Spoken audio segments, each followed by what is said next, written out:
ক্রিকেটে সবচেয়ে লজ্জার বিষয় কোনটি?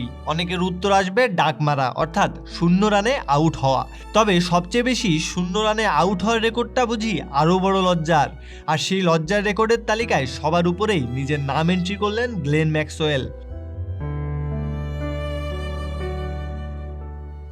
গতকাল আইপিএলের ম্যাচ ছিল পাঞ্জাব বনাম গুজরাটের।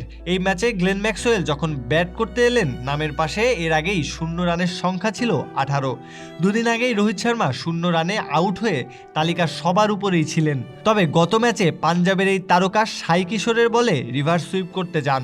নিজের পছন্দের শটটাই কাল হয়েছে তার জন্য। কোনো রান না করেই আউট হয়ে 19 বারের মতো শূন্য রানে ফেরার রেকর্ডটা গড়েন তিনি।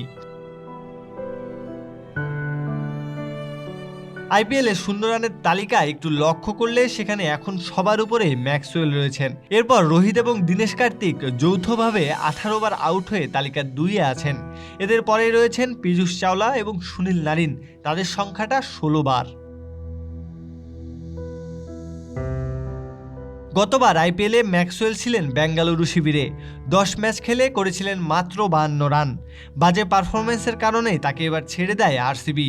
নতুন ঠিকানা হয় পাঞ্জাবে। 4,80,00,000 মূল্যে তাকে দলে নেয় দলটি। তবে শুরুর ম্যাচে প্রত্যাশা পূরণ করতে ব্যর্থ অজি এই তারকা। লজ্জার রেকর্ডটাও নিজের করে নিলেন। এখন দেখার বিষয় বাকি ম্যাচগুলোতে কেমন করেন, কেননা দলের বড় ভরসার নাম তো তিনিও।